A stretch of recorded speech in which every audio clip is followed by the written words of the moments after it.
Hello student, तो आज हम डिस्कस करेंगे ANTS का PT3 पार्ट टेस्ट थर्ड का जेई सेक्शन वाला पेपर फिजिक्स। ये आंसर की मैंने लिख रखे हैं, तो आप चाहो तो इसका स्क्रीनशॉट ले लो, बाद में वन बाय वन इसको हम डिस्कस कर लेंगे।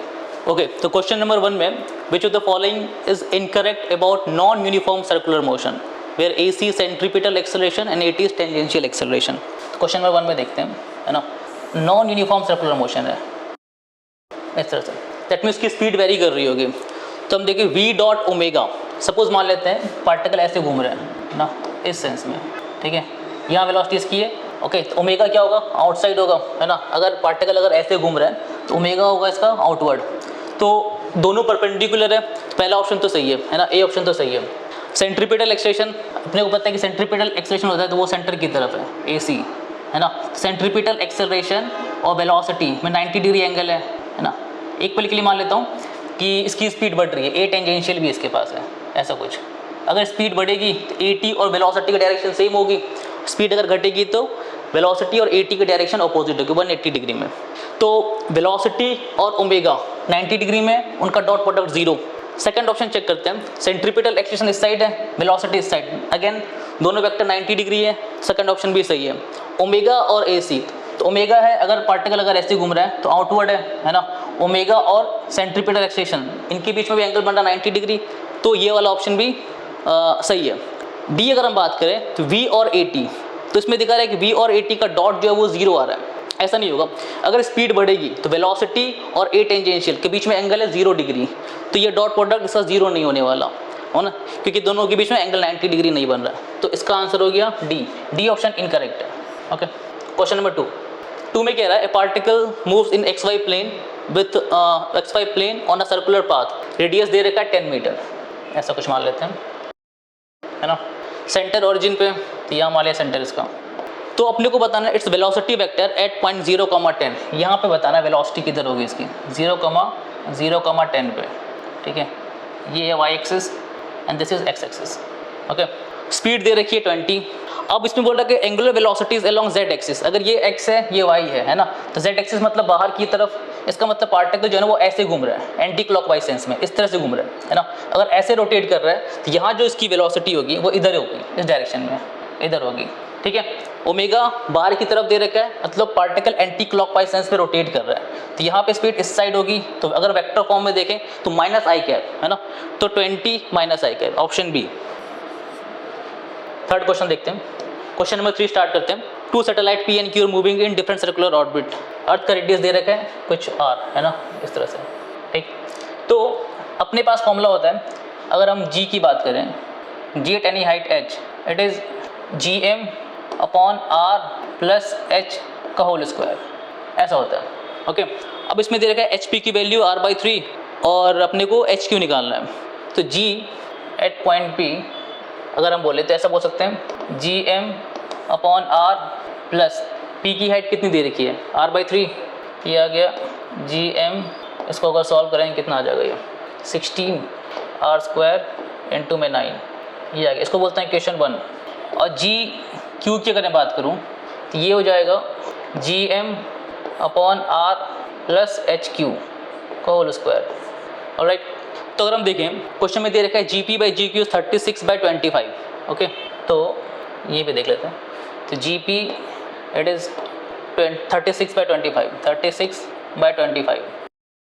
यहाँ से GP कितना दे रखा है, GM 9 अपॉन 16r² और GQ अगर हम देखें इट विल बी GM और ये ऊपर चला गया स्क्वायर, इट इज़ 36 अपॉन 25। तो अब ऐसा करते हैं, ये तो कट गया, इसको मैं ऐसा लिख सकता हूँ 3r प्लस HQ, इसको मैं सकता हूँ 4r का whole square is equal to 36 upon 25। दोनों साइड स्क्वायर रूट कर देते हैं, ये आ गया 3r plus HQ, square root कर दिया मैंने दोनों side, upon 4r is equal to 6/5। Okay, तो 3 से कट गया ये 2 टाइम्स में, क्रॉस मल्टीप्लाई अगर हम करें तो ये आ रहा है 5r plus 5HQ is equal to 8r, 5 times HQ is equal to 3r, so HQ is equal to 3r/5, ये आ गया 3r/5 ऑप्शन ए। ओके, सो इसका थर्ड का आंसर हो जाएगा option A. Okay, question number 4 देखते हैं। 4 में एक हेमिस्फीयर दे रखा है, यूनिफॉर्म हेमिस्फीयर। अपने को ए, बी और सी पॉइंट पे पोटेंशियल कंपेयर करना है। ओके, तो यूनिफॉर्म हेमिस्फीयर है ये इस तरह से, ठीक है। सपोज मान लेता हूँ मैं यहाँ का पोटेंशियल मार्क कर लेते हैं कुछ वी डैश, है ना। इस पॉइंट का पोटेंशियल मैं वी डैश बोल देता हूँ। इसका मास मान लेते हैं m और रेडियस मान लेते हैं कुछ r, राइट। तो अगर मैं इस हेमिस्फीयर का पोटेंशियल किसी भी डायमीटर के अलोंग, है ना, यहाँ का अगर पोटेंशियल वी डैश मान लूँ, तो सेम हेमिस्फीयर में अगर नीचे ड्रॉ करूँ इस तरह का, तो इसकी वजह से पोटेंशियल यहाँ पे कितना है, सिमेट्री से वी डैश। ओके, अब ये कंप्लीट स्फीयर बन गया, हॉलो स्फीयर। तो अगर हम देखें इसकी वजह से पोटेंशियल, अगर हम देखें, है ना, एक सेकेंड, ये क्या है अपना मास, है ना, ऑल राइट। तो ग्रेविटेशनल पोटेंशियल की बात हो रही है यहाँ पे। तो अगर हम देखें 2 times V dash, 2 times V dash, है ना। तो मैंने क्या किया, एक सिमिलर हेमिस्फीयर m मास का और radius r, mass m and radius r, है ना, अगर मैं डाल दूँ यहाँ पे तो कंप्लीट स्फीयर बन गया। और इन दोनों की वजह से पोटेंशियल यहाँ पे ये आ जाएगा 2 वी डैश, इसकी वैल्यू आ जाएगी minus g total mass 2m by r, ऐसा कुछ। क्योंकि अपने को पता है कि अगर एक स्फीयर है, मास इसका m है, रेडियस r है, यूनिफॉर्म है, तो हर पॉइंट पे इनसाइड जो पोटेंशियल होता है वो कांस्टेंट होता है, उसकी वैल्यू होती है माइनस gm बाई r। अब यहाँ पे जो हमारा स्फीयर बन रहा है वो 2m मास का बन रहा है। तो अंदर अगर हम देखें यहाँ पे ये वी डैश की वैल्यू आ जाएगी minus g 2m upon r, तो 2 से 2 कट गया। तो यहाँ पे जो वी डैश आ रहा है this is minus gm by r, minus gm by r, ऐसा कुछ। तो यहाँ पे हम देख रहे हैं कि वी डैश की वैल्यू आ रही है minus gm by r। Similarly अगर हम सेंटर पे देखें, सेम लॉजिक से अगर कैलकुलेट करें, तो वहाँ भी जो पोटेंशियल आएगा वो माइनस gm बाई r आएगा। यहाँ पे पोटेंशियल सेम लॉजिक से, अगर मैं बोल दूँ यहाँ का पोटेंशियल कुछ v डबल डैश है इस हेमिस्फीयर की वजह से, तो सिमिलर अगर मैं हेमिस्फीयर नीचे रख दूं तो उसकी वजह से भी v डबल डैश होगा। दोनों को मिला के अगेन यही आने वाला है। तो इस लाइन पे हर पॉइंट का पोटेंशियल अगर हम देखें तो वही होगा। तो इसका आंसर हो जाएगा डी। फोर्थ का आंसर है करेक्ट डी। ऑलराइट, सो फोर्थ का आंसर हो गया अपना डी। फिफ्थ पे आते हैं, क्वेश्चन फिफ्थ है। तो मेजरमेंट ऑफ वोल्ट मीटर इसमें पूछा गया। तो इसमें कुछ भी मेंशन नहीं है, तो हम इसको आइडियल मानेंगे। और अपने को पता है कि आइडियल वोल्ट मीटर का जो रेजिस्टेंस होता है वो होता है इनफाइनाइट। इसका मतलब इस ब्रांच में कोई करंट फ्लो करेगा ही नहीं, है ना, इस ब्रांच में कोई करंट फ्लो नहीं करेगा। तो जो भी बैटरी के अक्रॉस पोटेंशियल डिफरेंस होगा वही वोल्ट मीटर की रीडिंग होगी, है ना। दैट मीन्स वोल्ट मीटर जो मेजर करेगा वो 6 वोल्ट करेगा। इसका आंसर हो जाएगा डी। क्वेश्चन नंबर 5 का आंसर हो गया 6 volt, option D. Ideal volt meter है, करंट ही फ्लो नहीं करेगा इसमें। क्वेश्चन नंबर 6 में पूछा गया है, hemispherical shell uniform mass density दे रखा है। The direction of gravitational field at point P. P पे अपने को ग्रेविटेशनल फील्ड की डायरेक्शन देखनी है। तो अपने को ये पता है कि अगर कोई यूनिफॉर्म शेल हो, उसके अंदर हर पॉइंट पे क्या होता है, फील्ड जीरो होता है, यूनिफॉर्म अगर है तो। ऑलराइट, तो अब अगर मैं देखूं कि सपोज ये हेमिस्फीयर अपना, ठीक है, कंप्लीट स्फीयर के अंदर अगर यूनिफॉर्म है तो फील्ड हर पॉइंट पे जीरो आता है, ठीक। तो अगर मैं सपोज डायरेक्शन मान लूँ कि इस हेमिस्फीयर की वजह से पी पॉइंट पे फील्ड की डायरेक्शन है ए, है ना, इधर की ओर है। तो एज इट इज अगर मैं ऐसा ही हेमिस्फीयर ऊपर मानूं तो उसका फील्ड भी इधर की ओर आएगा। तो नेट यहाँ पे कैंसिल आउट होता हुआ नहीं दिख रहा, तो ए ऑप्शन तो गलत होगा। सिमिलरली अगर मैं बी ऑप्शन चेक करूँ, अगर मैं ये मानूं कि बी डायरेक्शन में फील्ड क्या है ना, फील्ड की डायरेक्शन क्या है, बी है, तो अगर बी इधर मैं मान लूँ तो सिमिलर अगर हेमिस्फीयर में अगर ऊपर मानूंगा तो इसका डायरेक्शन भी फील्ड का होगा इधर की ओर, बाय सिमेट्री में ऐसा बोल सकते हैं, ठीक है। इन दोनों का वेक्टर सम अगर करेंगे तो वो एक्स डायरेक्शन में आ जाएगा। यहाँ पे फील्ड जीरो होता हुआ नहीं दिख रहा। अगर मैं ये अज्यूम करूँ कि फील्ड की डायरेक्शन यहाँ पे डी की तरफ है, ठीक, डी की तरफ है, तो एज इट इज हेमिस्फीयर अगर मैं ऊपर मानूंगा तो उसका डायरेक्शन सिमेट्री से बोल सकता हूँ इधर की ओर होगा। और इनका भी वेक्टर सम करेंगे तो इधर की ओर फील्ड आएगा, बट मेरे को नेट फील्ड जीरो चाहिए। तो अगर मैं सी वाली डायरेक्शन लेता हूँ, सी वाली डायरेक्शन में ये मानूँ कि इस हेमिस्फीयर ने यहाँ पे फील्ड अगर मान लेते हैं ये सी है, और एज इट इज़ अगर मैं ऊपर अज्यूम करूँ, है ना, इस तरह से, तो सिमेट्री से हम बोल सकते हैं कि इसका जो डायरेक्शन होगा ऊपर की तरफ होगा सी। इनका अगर वेक्टर सम करेंगे तो फील्ड जीरो होता हुआ दिख रहा है। इसका मतलब पी पॉइंट पे जो फील्ड की डायरेक्शन होगी वो होगी जीरो, क्योंकि मेरे को नेट फील्ड चाहिए जीरो, है ना।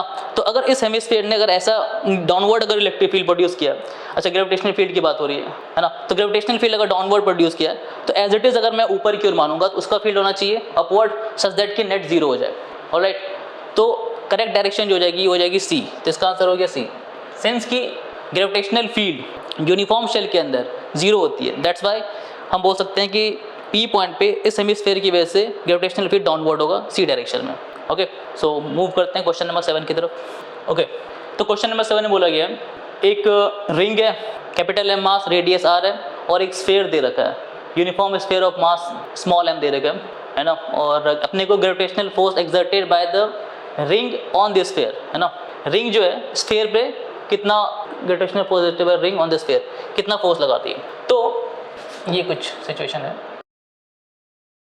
ऐसा कुछ। तो अगर हम फोर्स की बात करें, फोर्स हमें ये पता है कि हम स्फीयर का सारा मास सेंटर पे अज्यूम कर सकते हैं, है ना। यहाँ पे हम ये गलती नहीं कर सकते कि इसका सारा मास सेंटर पे अज्यूम कर लिया फिर Gm1 m2/r² लगा दिया, ऐसे गलती नहीं कर सकते। हाँ, लेकिन हम स्फीयर के केस में इसका मास सेंटर पे अज्यूम करके, है ना, फिर उस पर फोर्स निकाल सकते हैं, इसका फील्ड इनटू में मास। तो फोर्स अगर अपने को निकालना हो, रिंग ने स्फीयर पे कितना फोर्स लगाया, तो मुझे पता है कि रिंग के एक्सिस पे फील्ड का फॉर्मूला क्या होता है, Gmx/r² + x² 3/2 into mass m। Okay, तो यहाँ x की वैल्यू अगर देखें तो वो है √3r, वैल्यू रखता हूँ मैं Gm√3r/r² प्लस √3r का स्क्वायर करेंगे दिया गया 3r² 3/2 इंटू मास m। तो इसको मैं ऐसा रख सकता हूँ G capital M small m √3r/, इसको अगर हम सॉल्व करें दिया जाएगा 8r3, एक r कट गया अपना, तो answer will B D. Okay, यहाँ पर बस ये मिस्टेक नहीं करना कि रिंग का मास सेंटर पे मान लिया, ऐसा कुछ नहीं है। स्फीयर का मास हम सेंटर पे मान सकते हैं और फिर इसका फील्ड इनटू इसका मास से हम फोर्स निकाल सकते हैं। तो क्वेश्चन नंबर 7 का answer it will B D. Next move करते हैं क्वेश्चन नंबर 8 की तरफ। तो क्वेश्चन नंबर 8 में बोला गया a cylindrical conductor has uniform cross section, uniform cross area same दे रखा है इस तरह से, है ना। Resistivity of its material increases linearly from left end to right end if a constant current is flowing through it, distance from x, है ना। अपने को कैसे बताना है, मैग्नीट्यूड ऑफ इलेक्ट्रिक फील्ड मान लेते हैं, सपोज ऐसे कुछ बैटरी लगी हुई है, ठीक है, V वोल्ट की, इलेक्ट्रिक फील्ड की डायरेक्शन कुछ ऐसी होगी इधर की ओर, है ना, ऐसा कुछ। फील्ड की डायरेक्शन में पोटेंशियल डिक्रीज करता है, इधर लोअर पोटेंशियल हायर पोटेंशियल, ऐसा कुछ है, राइट। तो अपने को E वर्सेस x बनाना है, x जो मेजर किया गया वो लेफ्ट हैंड से मेजर किया गया, राइट। तो अपने पास एक रिलेशन है, current density J is equal to sigma times E, alright. या फिर हम ऐसा बोल सकते हैं J is equal to 1/ρ times E electric field, वे J इज क्वेश्चन कहता है, हाँ ठीक है। तो J अपना हो गया करंट डेंसिटी, है ना, current per unit area, sigma is the conductivity, ρ is resistivity. तो इलेक्ट्रिक फील्ड को मैं लिख सकता हूँ ρ टाइम्स J, ठीक है। अब क्वेश्चन में ऐसा बोला गया कि जो रेसिस्टिविटी है वो प्रोपोर्शनल टू x है ना, रेसिस्टिविटी प्रोपोर्शनल टू x, ऐसा कुछ है ना। इसका मतलब इलेक्ट्रिक फील्ड भी क्या होगा, प्रोपोर्शनल टू क्या होना चाहिए, x होना चाहिए। लेकिन अपने को पता है x = 0 पे इलेक्ट्रिक फील्ड 0 नहीं है ना। तो रेसिस्टिविटी कुछ ऐसा कुछ रहा होगा, है ना, ρ0 x + c, इस तरह का मान सकते हैं। तो इलेक्ट्रिक फील्ड भी कैसी होगी, इलेक्ट्रिक फील्ड भी समथिंग ऐसे कुछ हो जाएगी E0 x + c, इस तरह से हम ऐसा बोल सकते हैं, है ना। इलेक्ट्रिक प्रोपोर्शनल टू x में इसलिए नहीं बोल रहा हूँ कि x = 0 पे फील्ड 0 नहीं है, तो ग्राफ जो होगा इसका वो ऐसा कुछ होगा, ऐसा होना चाहिए, x = 0 पे फील्ड 0 नहीं होगा, ऑलराइट, क्योंकि यहाँ पे अपने को दिख रहा है x = 0 पे फील्ड 0 नहीं है ना। तो E प्रोपोर्शनल टू ρ, है ना, ρ प्रोपोर्शनल टू ऐसा कुछ मान सकते हैं ना, स्ट्रेट लाइन कुछ फंक्शन रहा होगा, तो इलेक्ट्रिक फील्ड भी स्ट्रेट लाइन कुछ रहा होगा। So correct answer will be B. Okay, so move करते हैं क्वेश्चन नंबर 9 की तरफ। सो क्वेश्चन नंबर 9 में A एंड B के क्रॉस R इक्विवेलेंट पूछा गया। तो ये कुछ सर्किट है, तो अब ये अपने को कनेक्टिंग वायर दिख रहा है यहाँ पे, तो मैं यहाँ का पोटेंशियल सपोज मान लेता हूँ कुछ है C, तो ये भी क्या हो गया C, प्लेन वायर है, ऑलराइट। तो इसका मतलब अगर मैं देखूँ ये दोनों सीरीज में तो है बट ये शॉर्ट हो जाएंगे क्योंकि इनके क्रॉस पोटेंशियल डिफरेंस कितना आ रहा है, 0 आ रहा है, तो ये किसी भी काम के नहीं है, ये बेकार हो गया, है ना, ये कोई यूज़ नहीं है क्योंकि प्लेन वायर के क्रॉस से पोटेंशियल डिफरेंस 0 है, ये दोनों शॉर्ट कर जाएंगे। अगेन ये सर्किट कंप्लीट करने में कंट्रीब्यूट नहीं कर रहा, ये भी किसी काम के नहीं है, ये भी यूज़फुल नहीं है और ये भी, ये सारे तो वेस्ट हो गए, ठीक। अब अगर हम देखें यहाँ का मैं पोटेंशियल मार्क कर लेता हूँ कुछ, ये D है, ऑलराइट। तो 4 ओम ये C और D के बीच में आ रहा है, 2 ओम C और D के बीच में। अगेन ये अगर मैं इसको हटा दूँ ये किसी काम का नहीं है ना, ये हट गया इस तरह से, ऑलराइट, ऐसा कुछ, ठीक। तो 3 and 1 4 सीरीज में हो गए, ये 3 and 1 4, और ये 2 ओम ये भी C और D के बीच में, एंड ये 4 ओम ये भी C और D के बीच में। इसका मतलब ये तीनों किस में आ गए, पैरेलल में। तो 4 और ये 4 आ गया 2, और ये 2 और 2 बोल सकते हैं 1, और ये इनका नेट 1 जो है इस 2 और इस 5 के साथ सीरीज में हो जाएगा। मैं फिर से रिपीट कर दे रहा हूँ, 3 and 1 सीरीज में है 4, ये 4 इस 4 के साथ है पैरेलल में, 4 और 4 2, और इन दोनों का 2 जो है वो इस 2 के साथ है पैरेलल में 1, यानी कि इनका नेट मैं बोल सकता हूँ 1 ओम है, ये 1 ओम इस 2 ओम और इस 5 ओम के साथ सीरीज में है, तो 1 + 2 + 5 it will be 8 ohm. So answer will be B. Next move करते हैं क्वेश्चन नंबर 10 की तरफ।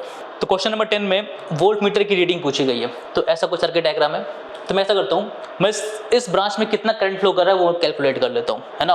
तो फिर मैं क्या करूँगा, इसके अक्रॉस पोटेंशियल डिफरेंस कैलकुलेट कर लूँगा, V = 500 × I।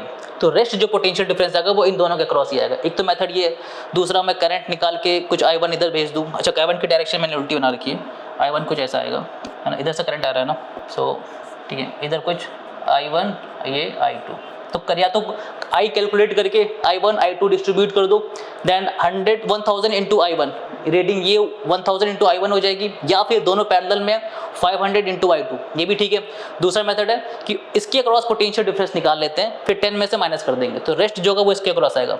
तो हम क्या करते हैं कि इस सर्किट का R इक्विवेलेंट निकाल लेते हैं, बैटरी के अक्रॉस R इक्विवेलेंट, है ना। तो R equivalent it will B 1000 × 500, इन दोनों का नेट आ गया R1 R2 / R1 + R2, और ये 500 के साथ सीरीज में।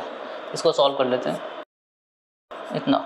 तो करंट की वैल्यू आ जाएगी V/R इक्विवेलेंट, और ये 3 ऊपर चला गया, 3/250 इतना एम्पेयर। ऑलराइट, तो अगर हम इसके क्रॉस देखें पोटेंशियल डिफरेंस V 500 × I निकाल चुके हैं, तो इसको उठा के यहाँ रख सकते हैं 6 वोल्ट। ऑलराइट, तो इसके अक्रॉस जो पोटेंशियल डिफरेंस आ रहा है वो 6 वोल्ट का आ रहा है। 10 वोल्ट की बैटरी थी, 6 वोल्ट इसके अक्रॉस आ रहा है, तो रेस्ट जो आएगा वो इसके अक्रॉस आएगा। तो 10 का answer it will B 4 volt, option D. Okay, क्योंकि 6 वोल्ट इसके अक्रॉस आ रहा है, 10 वोल्ट की बैटरी, तो रेस्ट जो आएगा वो इन दोनों के अक्रॉस आएगा, तो वोल्ट मीटर की रीडिंग हो जाएगी 4 volt, option D. Alright, question 11 की तरफ मूव करते हैं। क्वेश्चन 11 में बोल रहे हैं कि 100 milliampere current gives a full scale deflection in a galvanometer of 2 ohm resistance. Okay, so IG की वैल्यू दे रखी है 100 मिली एम्पेयर, और गैल्वेनोमीटर का जो रेसिस्टेंस है G वो दे रखा है 2 ओम। अब पूछा गया resistance connected with galvanometer to convert it into a voltmeter to measure 5 volt.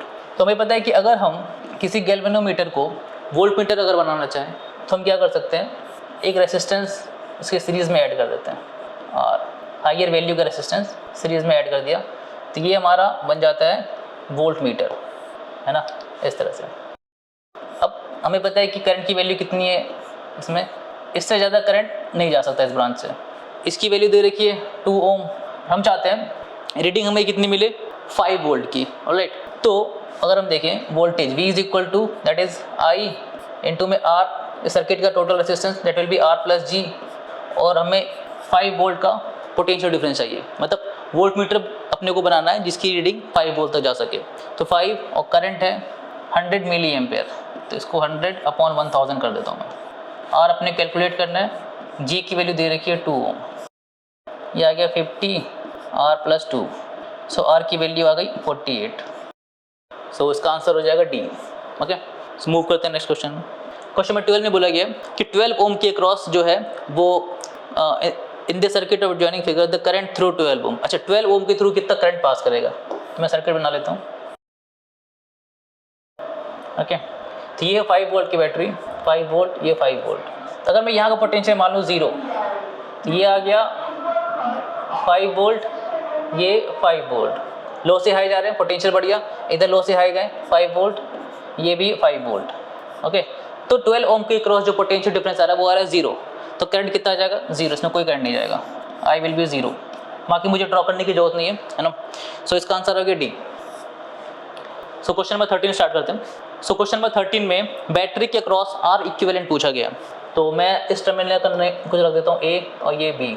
सो इस पॉइंट का नाम है B, प्लेन वायर है, सेम A C और ये भी C, प्लेन वायर है, और इस जंक्शन का नाम कुछ मैं रख देता हूँ D। अब जिसके क्रॉस R इक्विवेलेंट पूछा जाए उसको हमेशा एंड पे ऐसे लिख दो, A and B। अननोन जो पॉइंट्स आ रहे हैं उनको यहाँ कह देते हैं C and D। ठीक, अब बारी बारी से हम लोग सर्किट को सिंप्लीफाई कर लेते हैं।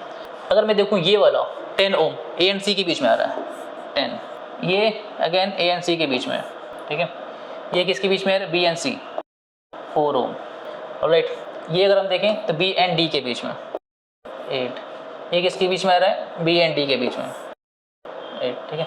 ये किसके बीच में आ रहा है, ए एंड डी 6, तो ये अपना सर्किट हो गया, ऑलराइट। तो 8 एंड 8 पैरेलल में, दोनों बी और डी के बीच में आ रहे हैं, 8 एंड 8 ये हो गया 4 और 6 हो जाएंगे सीरीज में 10 ओम, है ना। तो नीचे तो 10 ओम बन रहा है, ये दोनों है पैरेलल में 15 और 10, तो इनका नेट आ जाएगा R1 R2 upon R1 plus R2 25, ये आ गया 6, इन दोनों का नेट आ रहा है 6 प्लस 4 10, और नीचे कितना बना था 10, तो ऊपर भी 10 है नीचे भी 10 है, दोनों पैरेलल में हो गए, तो इनका इक्विवेलेंट आ जाएगा 5 ohm, so 5 ohm option C, alright. Move करते हैं क्वेश्चन नंबर 14 की तरफ। ओके, तो क्वेश्चन नंबर 14 में पूछा गया a particle is moving with a velocity v दे रखा है, find the ratio of tangential acceleration to that of normal acceleration. Normal acceleration या फिर सेंट्रीपिटल एक्सेलरेशन एक ही बात है, t is equal to 1 second पे। तो velocity vector is 3i cap plus 4tj cap. तो अगर मैं नेट ए की बात करूँ, net acceleration, it will be dv by dt, है ना, वो आ गया 4j कैप, है ना। अगर मैग्नीट्यूड की अगर हम बात करें तो ये आ रहा है 4 मीटर पर सेकेंड स्क्वायर, ऐसा आ गया, ठीक। और अगर हम t इज इक्वल टू 1 पे अगर हम देखें, है ना, अपने को निकालना है tangential acceleration the normal acceleration, ठीक। तो अगर हम देखें टेंजेंशियल एक्सेलरेशन, ये तो भाई ये अपना आ गया टोटल एक्सेलरेशन, है ना। तो t इज इक्वल टू 1 पे at t is equal to 1 second, alright. Velocity जो है v वेक्टर, ये कितना दे रखा है 3i cap plus 4j cap, ये वेलोसिटी है ना। और जो नेट एक्सेलरेशन है वो अपना वो है 4j कैप। मान लेते हैं कुछ इधर की ओर है a वेक्टर, इधर की ओर है v वेक्टर, ये एंगल है थीटा, ठीक। तो एक्सेलरेशन का वो कंपोनेंट जो स्पीड की तरफ, वेलोसिटी की तरफ हो, वो होता है ए टेंजेंशियल, है ना। और v के परपेंडिकुलर ये अपना आएगा ए सेंट्रीपिटल इधर की ओर, है ना। तो हम ऐसा करते हैं, ए टेंजेंशियल कैलकुलेट करते हैं। तो ए टेंजेंशियल का जो मैग्नीट्यूड होगा वो आएगा इधर की ओर, है ना, वेलोसिटी की तरफ, जो कि होगा mod of a cos theta at। फिर से रिपीट कर दे रहा हूँ, सपोज मैंने मान लिया वेलोसिटी और a में कुछ एंगल बन रहा है थीटा, तो a टेंजेंशियल क्या होता है, एक्सेलरेशन का वो कंपोनेंट जो वेलोसिटी के अलोंग हो, है ना। It means a cos theta, तो मैं at निकाल लेता हूँ, अपने को a पता है ना, और v पता है। तो अगर हम at की बात करें, ये आएगा mod of a cos theta, ठीक है। या फिर इसको मैं ऐसा लिखता हूँ mod of a cos theta, angle between two vector, तो मैं ऐसा लिखता हूँ v dot a upon mod v mod a, ये तो कट गया, तो at आ गया v डॉट a अपॉन में मॉड v। तो v अपने को पता है, v और a इनका अगर मैं डॉट प्रोडक्ट लूँ, ये आ जाएगा 4 इंटू 4 16 अपॉन में वेलोसिटी का मैग्नीट्यूड। तो t इज इक्वल टू 1 पे वेलोसिटी अपने को पता है 3i cap plus 4j cap है, इसका मैग्नीट्यूड हो गया under root 3 square plus 4 square, that means 5। तो ये आ गया 80, ए टेंजेंशियल। मुझे नेट पता है एक्सेलरेशन और ए टेंजेंशियल पता है ना। तो नेट, तो ए नेट, ए टी और ए सेंट्रीपिटल में ऐसा रिलेशन होता है। सपोज अगर मैं बोलूँ कि ये है ए नेट, ठीक है, ए नेट बोल देता हूँ, इधर है ए सेंट्रीपिटल और ये अपना हो गया ए टेंजेंशियल, राइट। तो हम ऐसा यूज़ कर सकते हैं यहाँ पे कि ए नेट का square is equal to A C square plus A, ऐसा कुछ, ऑलराइट। तो नेट ए कितना दे रखा है 4 का स्क्वायर 16, ए सेंट्रीपिटल चाहिए अपने को, और ए टेंजेंशियल निकाल चुके हम लोग 16/5, इसका स्क्वायर करेंगे तो 16 का स्क्वायर 256 अपॉन 25, ए सेंट्रीपिटल ये आ गया ए सेंट्रीपिटल का स्क्वायर 16 माइनस ऐसा कुछ आ रहा है ए सेंट्रीपिटल का स्क्वायर। सो ए सी की वैल्यू आ जाएगी, अगर मैं रूट लेता हूँ स्क्वायर रूट, तो 4 इंटू 3 अपॉन 5 दैट इज 12/5। ये ए सेंट्रीपिटल है या ए नॉर्मल, और ए टेंजेंशियल यहाँ अपने को पता है। रेशियो किसका पूछा गया, tangential to normal, that means 16/5, है ना, A tangential upon A centripetal 16/5 and 12/5 that is 4/3। So correct option will be A. Okay, तो क्वेश्चन नंबर 15 स्टार्ट करते हैं। इसमें बोल रखा है पार्टिकल ऑफ मास एम होना चाहिए, यहाँ पे पार्टिकल ऑफ मास एम, ठीक है, यहाँ पे ऑफ मास, ठीक है। A particle of mass m is moving in a circular path of constant radius r, और इसका जो सेंट्रीपिटल एक्सेलरेशन ac दे रखा है ना, a centripetal it is k square r t square, ये कुछ है ऐसा कुछ। Power delivered by the particle by the forces along it, तो अगर हम देखें पावर की अगर हम बात करें है ना, तो सेंट्रीपिटल इधर की ओर है ना, और ए टेंजेंशियल कुछ मान लेते हैं ऐसा कुछ रहा होगा। ओके, तो जो भी पावर आएगा वो इस फोर्स की वजह से आएगा, टेंजेंशियल फोर्स की वजह से आएगा, है ना। वेलोसिटी कुछ इस डायरेक्शन मान लिया, क्योंकि पावर का फॉर्मूला होता है एफ डॉट वी, तो सेंट्रीपिटल फोर्स तो वेलोसिटी के परपेंडिकुलर होगा, तो जो भी पावर आने वाला होगा वो टेंजेंशियल फोर्स की वजह से आएगा। और टेंजेंशियल फोर्स के लिए अपने को टेंजेंशियल एक्सेलरेशन निकालना होगा, that means d v by d t, speed का अपने को इंटीग्रेट करना पड़ेगा ना, सॉरी डिफरेंशिएट। ऑलराइट, तो अगर हम देखें तो सेंट्रीपिटल एक्सेलरेशन को मैं बोल सकता हूँ V square upon R, V square upon R, ये हो गया K square R T square. So V square it is K square are square T square, ऐसा कुछ आ गया।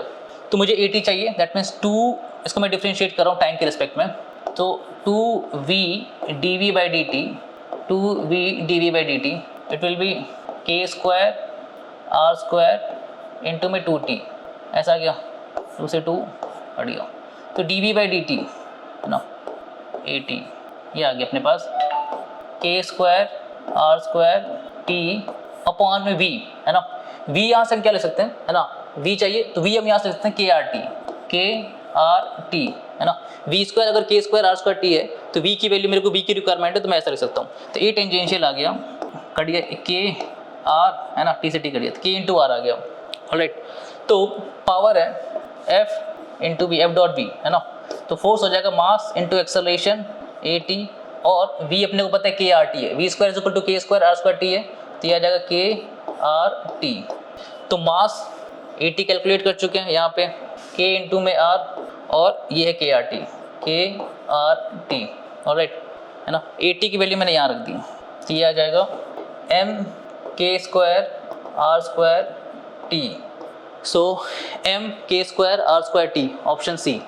ओके, यहाँ जो मैंने टाइम के रिस्पेक्ट डिफरेंशिएट किया है ना, ये स्पीड है ना, v square r by r, यहाँ पे मैं जो वी है वो स्पीड है। ओके, तो अपने को ये ध्यान रखना है कि जो भी पावर आएगा वो एफ टी की वजह से आएगा, सेंट्रीपिटल फोर्स और वेलोसिटी में 90 डिग्री का एंगल बनता है, इसलिए मैंने यहाँ पे एफ टेंजेंशियल इंटू में स्पीड कर रखा है। ओके, सो मूव करते हैं क्वेश्चन नंबर 16 की तरफ। ओके, तो अपने को पूछा गया कि find the value of r such that power across it will be maximum.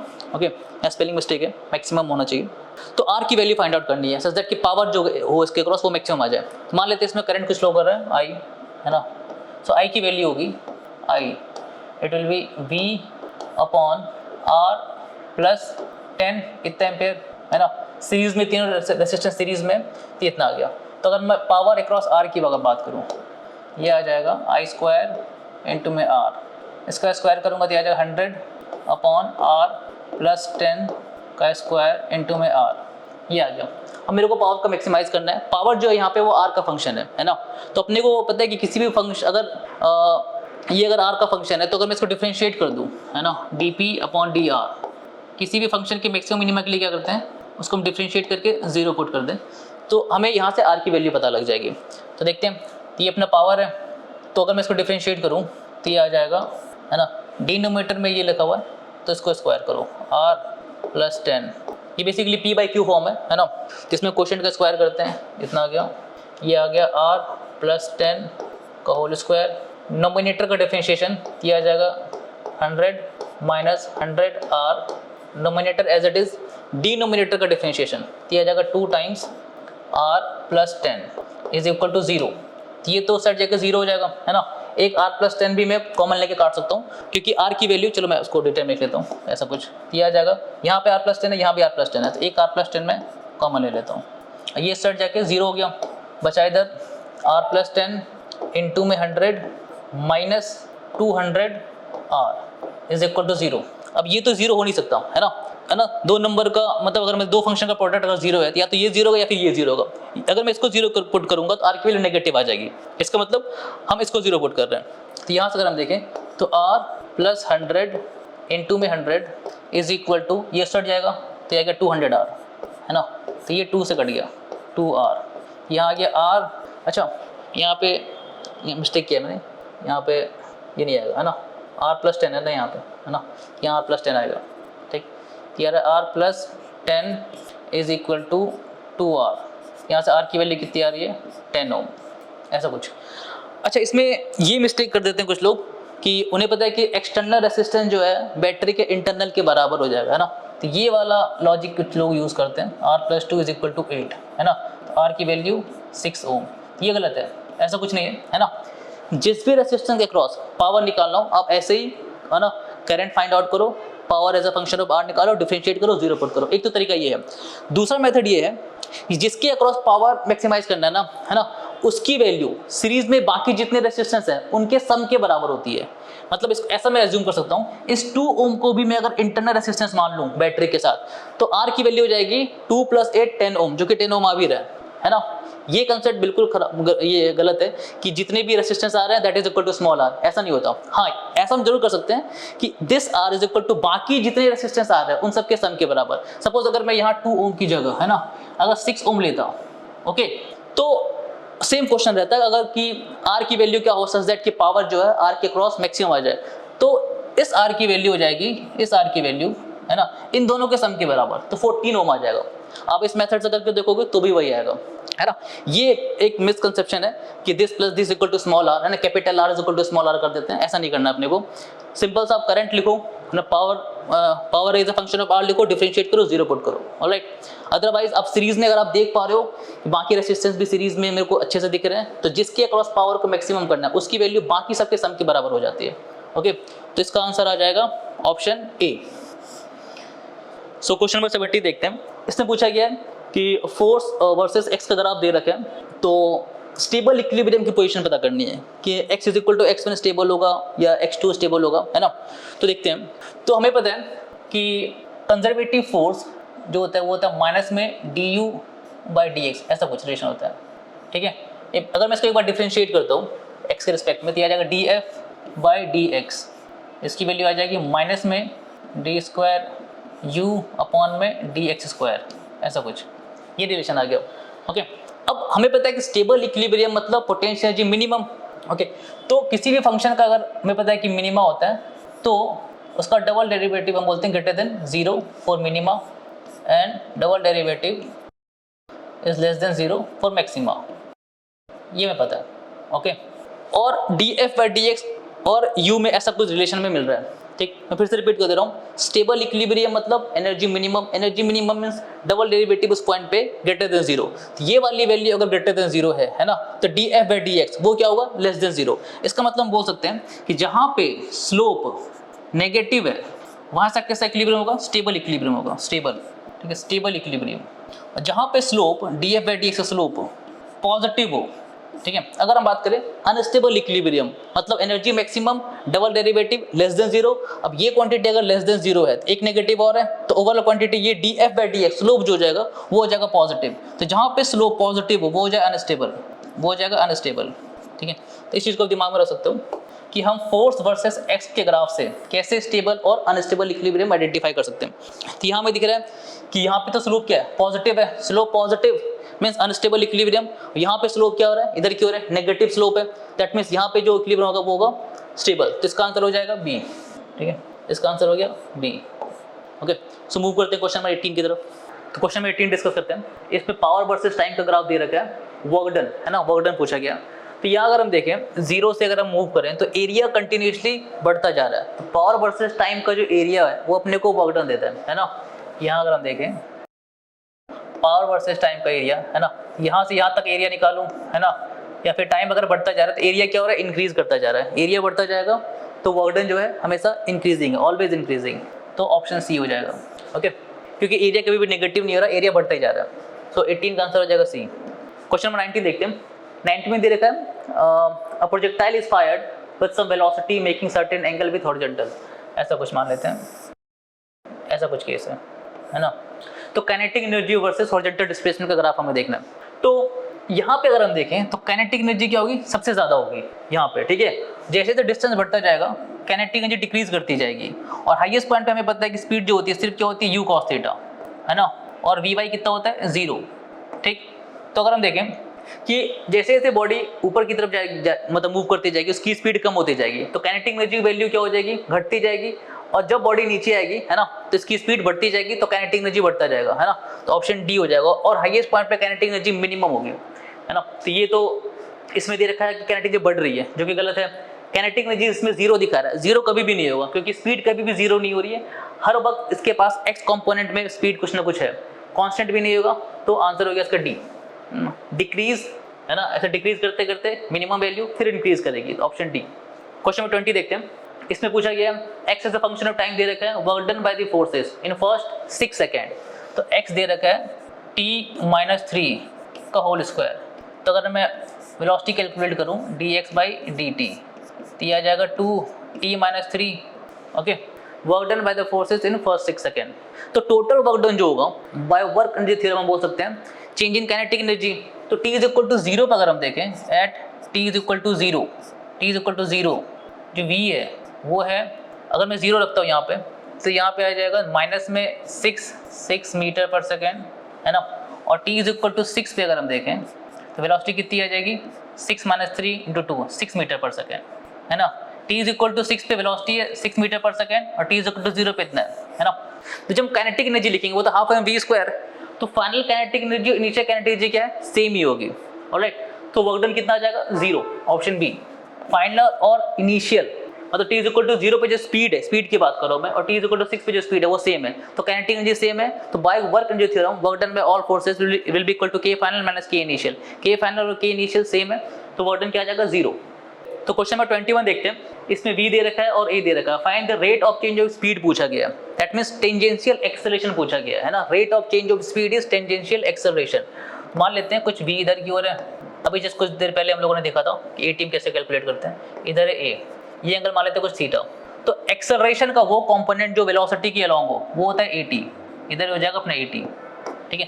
तो at को हम बोल सकते हैं a tangential, it will B mod of a cos theta, acceleration का कंपोनेंट अलोंग वेलोसिटी, ठीक, मॉड ऑफ a, और cos theta angle between two vector. हमें पता है एंगल बिटवीन टू वेक्टर अगर देखा जाए तो a dot b upon mod b, है ना। तो v dot a upon mod b mod a, है ना। तो ये कट गया, तो a टेंजेंशियल आ जाएगा v dot a upon mod v। तो वेलोसिटी दे रखे हैं, उन दोनों का अगर मैं डॉट लेता हूँ तो 3 × 5 15 प्लस 4 × 15/4, तो कितना आ जाएगा 15। वेलोसिटी का मैग्नीट्यूड कितना हो जाएगा, √3 का स्क्वायर प्लस 4 का स्क्वायर। वेलोसिटी यहाँ दे रखा है, ये आ जाएगा 5, ये आ जाएगा 30/5, दैट मीन्स 6। तो इसका आंसर हो जाएगा 6। ओके, क्वेश्चन नंबर 22 देखते हैं। इसमें ये बोला गया है a ball is given a velocity of √3gl as shown. Bottom most point पे जो वेलोसिटी है यहाँ पे u, ये अपने को दे रखी है √3gl, ऑलराइट। तो अपने को पूछा गया है कि ratio of centripetal acceleration to tangential acceleration is 1:y√2 at the point where ball leaves the circular path. तो देखो, तो ऐसा है कि अगर बॉटम मोस्ट पॉइंट पे वेलोसिटी √2gl से ज्यादा हो और √5gl से कम हो, तो यहाँ पे कहीं पे टेंशन की वैल्यू क्या होती है, 0 हो जाती है ना। ये चीज अपने को याद होनी चाहिए कि बॉटम मोस्ट पॉइंट पे वेलोसिटी अगर √2gl से ज्यादा √5gl से कम हो, तो यहाँ पे कहीं टेंशन 0 हो जाएगा, ऑलराइट। यहाँ से पार्टिकल फिर ये प्रोजेक्टाइल मोशन करेगा, ऑलराइट। तो अब यहाँ पे u दे रखा है, तो वर्टिकल से जो एंगल होता है, ठीक है, अगर हम फॉर्मूला देखें इसका cos theta it is u² minus 2gl upon 3g, ऐसा होता है ना। ये फॉर्मूला, ये हम कैसे निकालते हैं, बेसिकली एनर्जी कंजर्वेशन और फोर्स वाली इक्वेशन। अगर हम यहाँ पे देखें तो mg लग रहा है नीचे, है ना, इधर टेंशन कितना है 0, ये एंगल थीटा, मान लेते हैं यहाँ स्पीड है कुछ v, है ना। तो mg cos theta will be equal to mv²/r, एक इक्वेशन वहां से बनेगी, और एक यहाँ और यहाँ एनर्जी कंजर्वेशन लगाते हैं अगर हम, तो यहाँ से ये फॉर्मूला अपने को निकल के आता है, alright.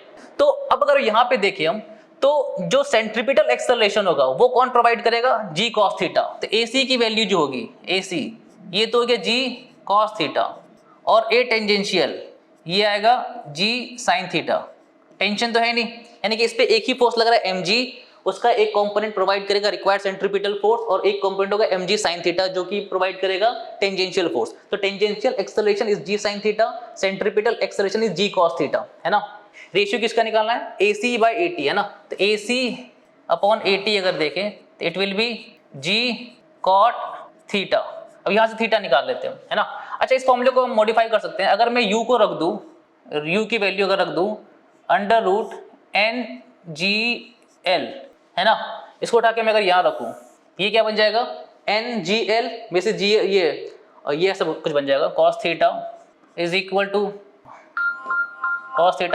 To NGL minus 2GL by 3GL, है ना। तो GL कट जाएगा, तो cos theta is equal to N minus 2/3। ये फॉर्मूला आप याद रख सकते हो, है ना। cos theta is equal to N minus 2/3, theta from vertical, ठीक है। N क्या है, बॉटम मोस्ट पॉइंट पे जो वेलोसिटी है उसको हम रूट NGL के फॉर्म में कन्वर्ट कर सकते हैं। जैसे यहाँ पे अगर हम देखें वेलोसिटी दे रखी है रूट 3GL, तो N की वैल्यू कितनी होगी 3, तो यहाँ पे 3 रखते हैं, तो cos थीटा आ रहा है यहाँ से, cos theta is 1/3, cos theta is 1/3, okay, cos theta is 1/3। अगर cos थीटा 1/3 है तो हम ट्रायंगल बना सकते हैं यहाँ पे, थीटा ये 1 ये 3, ये कितना होगा रूट 8, है ना। तो अपने कितना चाहिए, अच्छा जी तो कट ही जाएगा ना, यहाँ से जी तो कट जाएगा, ये तो जी तो कट जाएगा, रेशियो लेंगे जी कट जाएगा, तो यहाँ से आ जाएगा cot थीटा कितना आ जाएगा, it will be 1 upon root 8, that means 1/2 root 2, ठीक है। तो y की वैल्यू कितनी आ गई, y की वैल्यू आ गई 2, ये आंसर हो गया अपना। ये फॉर्मूला आप याद रख सकते हो, n माइनस 2/3, है ना। अगर बॉटम मोस्ट पॉइंट पे वेलोसिटी रूट 2GL से ज्यादा है, रूट 5GL से कम है ना, और वेलोसिटी को हम इसके फॉर्म में लिख सकते हैं, ओके। देखते हैं अगला क्वेश्चन, क्वेश्चन नंबर 23 देखते हैं। इसमें दे रखा है solid sphere of radius r, density दे रखी है, और एक स्फेरिकल कैविटी है रेडियस r/4 की, है ना। ये फिगर दे रखा है, इसी को मैं रीड्रॉ करता हूँ, ऐसा कुछ है ना। तो यहाँ पे ऐसे कि एक पार्टिकल को रिलीज किया गया है B पॉइंट से, B पॉइंट यहाँ पे, इसको A तक आने में कितना टाइम लगेगा, फाइंड द, अच्छा वेलोसिटी पूछी गई है ना। A तक आने में यहाँ पे अगर जब ये रीच करेगा तो कितनी वेलोसिटी, कैविटी है ये। तो इलेक्ट्रोस्टैटिक्स में हमने देखा था कि सॉलिड, अगर अपना सॉलिड स्फीयर है उसके अंदर अगर कैविटी है, उसके अंदर जो इलेक्ट्रिक फील्ड आती है वो कांस्टेंट आती है। कितनी आती है electric field is rho r upon 3ε0, ठीक है, ऐसा आ रहा है ना। r0 ले रहा हूं मैं, जैसे कि मैं ऐसा लिख दे रहा हूं, मान लेते हैं। अच्छा, ये r0 यहाँ पे क्या है, इसके सेंटर से यहाँ तक के सेंटर का ये है पोजीशन वेक्टर, है ना, ऐसा कुछ आता है। मैं इसे रीड्रॉ करता हूँ इलेक्ट्रोस्टैटिक के हिसाब से। अगर हम देखें, है ना, यहाँ कोई कैविटी है, इसके सेंटर और इसके सेंटर से ये है r वेक्टर, r0 वेक्टर, तो इसके अंदर इलेक्ट्रिक फील्ड आती है, वो यूनिफॉर्म आती है, इस डायरेक्शन में यूनिफॉर्म इलेक्ट्रिक फील्ड आती है। कितनी आती है, रो r0 अपॉन में 3ε0, ये इलेक्ट्रिक फील्ड आती है, ठीक है। अब अगर हम उसी लॉजिक से अगर हम देखें यहाँ पे कितनी इलेक्ट्रिक फील्ड लगी है, क्योंकि अपने पता है कि इलेक्ट्रोस्टैटिक के सारे फॉर्मूले ऑलमोस्ट ग्रेविटेशन से मिलते जुलते हैं ना, मतलब ग्रेविटेशन के सारे फॉर्मूले हम इलेक्ट्रोस्टैटिक से डिराइव कर सकते हैं। तो अब देखो, जैसे कि अपने को पता है कि k को रिप्लेस कर देते हैं g से, ऑलराइट, k होता है 1/4πε0, alright, that is equal to g, तो 1/ε0 की जगह क्या लिख सकते हैं हम लोग, 4πG। इसका मतलब हम यहाँ अगर देखें, है ना, यहाँ पे जो ग्रेविटेशनल फील्ड होगी इस चैप्टर में, है ना, तो यहाँ पे जो ग्रेविटेशनल फील्ड होगी इसकी वैल्यू हम लिख सकते हैं रो r0/3 और 1/ε0 की जगह लिख सकते हैं 4πG, ठीक है। तो मुझे यहाँ फील्ड पता लग गया, और ग्रेविटेशन चैप्टर में फील्ड मीन्स एक्सेलरेशन, तो मुझे A पता है, इनिशियल वेलोसिटी पता है, v² = u² + 2a से यहाँ वेलोसिटी निकाल सकते हैं, है ना। अच्छा, ग्रेविटेशनल फील्ड और इलेक्ट्रिक फील्ड में डिफरेंस है, दोनों को हम ऐड नहीं कर सकते हैं कि ग्रेविटेशनल फील्ड की जो यूनिट होती है दैट इज मीटर/सेकंड² और इलेक्ट्रोस्टैटिक की जो यूनिट होती है दैट इज न्यूटन/कूलम, बट फोर्स को हम ऐड कर सकते हैं, बाकी ऑलमोस्ट मिलते जुलते रिजल्ट होते हैं। तो ये हम यहाँ पे यूज कर सकते हैं। कांस्टेंट एक्सेलरेशन है, कांस्टेंट एक्सेलरेशन है तो हम बेसिक क्या कहते हैं काइनेमेटिक्स के क्वेश्चन फ्रेम कर सकते हैं, इवन हम सिंपल पेंडुलम के क्वेश्चन यहाँ फ्रेम कर सकते हैं। तो अपने को A पता लग गया, ठीक है। अब हम v² = u² + 2a से यहाँ पे वेलोसिटी निकाल लेते हैं। अच्छा, यहाँ r0 की जो वैल्यू होगी वो होगी ये वाली डिस्टेंस, है ना। अब यहाँ पे कितना दे रखा है ये, दैट इज r/2, है ना, ये r/2 होगी, तो r0 की वैल्यू आ जाएगी r/2, ठीक है, ये आ गया। तो देखते हैं यहाँ पे हम, तो वेलोसिटी जो होगी इट विल बी √2 ए को मैं यहाँ रख देता हूँ, ये वाला रो आर नॉट बाई 3 इंटू में 4 पाई जी इंटू में ये डिस्टेंस कितना है r/4 और ये r/4, तो हो गया r/2 और r नॉट कितना है r/2। सारी वैल्यू रख लेते हैं, फिर लास्ट में वैल्यू रख देंगे, है ना। ये आ गया 2, रो नॉट की वैल्यू कितनी दे रखी है, दैट इज 10/पाई इंटू 10⁻³ r नॉट है अपना r/2, r की वैल्यू दे रखी है क्या 3 मीटर दे रखी है, that is 3/2 into 4 pi G, 4 pi capital G की वैल्यू कितनी दे रखी है, that is 20/3 into 10⁻11 into r/2, ये वेलोसिटी आ जाएगी। इसको सॉल्व करते हैं, ये पाई गया, 2 से 2 गया, 3 से 3 भी गया, ऑलराइट, ये 10 टेंस में कट जाएगा। अच्छा एक 3 भी है ना, एक 3 मिसिंग है यहाँ पे, ये वाला 3, ठीक है, तो ये 3 से कट जाएगा, ये कट गया, ठीक। तो अगर देखें हम तो 4 का स्क्वायर रूट तो 2, ये 2 बाहर आ गया, है ना, और पावर्स देखिए कितने बच रहे हैं, 3 और 1 4, और ये कितने बच गए 11, है ना, 3 और 1 4, और अच्छा यहाँ पे 10 भी है ना, तो 3 1 4 और ये 1 5, तो आ जाएगा 10⁻⁻6, है ना, तो ये आ जाएगा 2 मिलीमीटर पर सेकेंड, है ना। 3 1 4 और ये 1 5, 11 में से 5 गया तो -6, है ना, तो 2 मिलीमीटर पर सेकेंड। तो इसका जो आंसर हो जाएगा मिलीमीटर पर सेकेंड में, it's answer is 2। Okay, so move करते हैं क्वेश्चन नंबर 24 की तरफ। सो क्वेश्चन नंबर 24 में दे रखा है, if g is the acceleration due to gravity on the earth surface, then gain in potential energy of an object of mass m raised from the surface of the earth to a height equal to r of the earth, है ना। तो इसका formula हमारे पास available है, अगर हम h height ऊपर लेके जाते हैं, है ना, h हाइट, तो डेल्टा u का जो फॉर्मूला होता है that is mgh1 plus h/r, इतना गेन इन पोटेंशियल एनर्जी हो जाता है ना।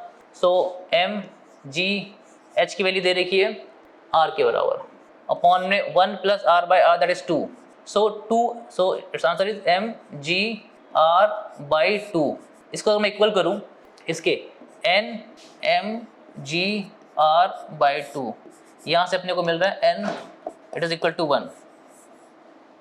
सो क्वेश्चन नंबर 25 देखते हैं, इसमें दे रखा है कि 2 स्ट्रिंग है 0.5 मीटर की, और उससे एक मास कनेक्टेड है 2 kg का। सो डायग्राम में बना रहा हूँ, ये मास है कितने kg का, 2 kg का, और ये लेंथ है 0.5, ये 0.5, ये 0.5, मतलब सारे एंगल कितने होंगे 60 डिग्री। तो सिमेट्री से हम बोल सकते हैं कि ये एंगल रहा होगा 30 डिग्री और ये एंगल भी 30 डिग्री, क्योंकि ये इक्विलेटरल ट्रायंगल बन रहा है ना, सारे स्ट्रिंग आइडेंटिकल है।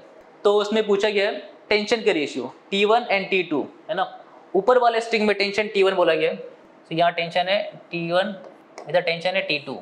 तो इन दोनों का नेट अगर हम देखें तो वो प्रोवाइड करेगा required centripetal force, that means T1 cos 30 that means √3/2 plus T2 cos 30 that is √3/2, it is equal to mg, m कितना है 2, तो g की वैल्यू अच्छा 9.8 लेनी है ना। तो T1 cos 30 plus T2 cos 30 it will equal to required centripetal force m omega square into r, है ना। तो ओमेगा दे रखा है क्या, हाँ, तो m ओमेगा कितना 7 m ओमेगा स्क्वायर इनटू में ये डिस्टेंस कितना हो जाएगा, ये लेंथ है 0.5, its length will be this is 0.5, सो ये लेंथ जो रेडियस होगा, radius it will B 0.5 cos theta that is √3/2। So net force जो होगा that will be m omega square into r, तो ये आ गया 0.5 इंटू √3/2। ओके, तो √3/2 तो कॉमन आके कट गया, है ना। ये अपने पास आ गया T1 plus T2 it is equal to 2, अच्छा एक 2 भी, अच्छा ये तो कट गया ना, 2 इंटू 49 इंटू 1/2, 0.5 को 1/2 लिख दे रहा हूँ मैं। तो T1 plus T2 it is equal to 49, equation 1, है ना। और हमें पता है कि सर्कुलर मोशन में एक्सियल डायरेक्शन में नेट फोर्स क्या होना चाहिए, 0 होना चाहिए, है ना। तो एक्सियल डायरेक्शन में देखिए ऊपर की ओर फोर्स है वो है T1 sine theta, that means T1 into में 1/2, एक्सियल डायरेक्शन में नेट फोर्स 0 होना चाहिए for circular motion. T1 sine theta it should be equal to, नीचे आ रहा है T2 sine theta plus mg, m into में g को लेना 9.8, ये आ रहा है। तो यहाँ से हम देख सकते हैं T1 minus T2, okay, it will be equal to 2 को साइड लेके जा रहा हूँ मैं, तो ये आ जाएगा 4 इंटू 9.8, ये आ गया इक्वेशन 2। दोनों को अगर मैं ऐड करूँ 1 + 2, तो T2 will get cancel out, so 2T1 it is equal to 49 plus इसको मल्टीप्लाई करेंगे कितना आ रहा है, तो so T1 it is by 2, 44.1 newton, ये T1 आ गया अपना। इसको उठा के यहाँ रखते हैं, तो T2 यहाँ से आ जाएगा अपने पास 44.1 minus 4 into 9.8, that means 44.1 minus 39.2, तो T2 की वैल्यू ये आ जाएगी इतना, है ना, ये आ गया। अपने से क्या पूछा गया, T1/T2, तो जब मैं T1/T2 कर रहा हूँ, यहाँ पे देखो T1/T2 ये है 44.19.9, ये आ जाएगा 9, राइट।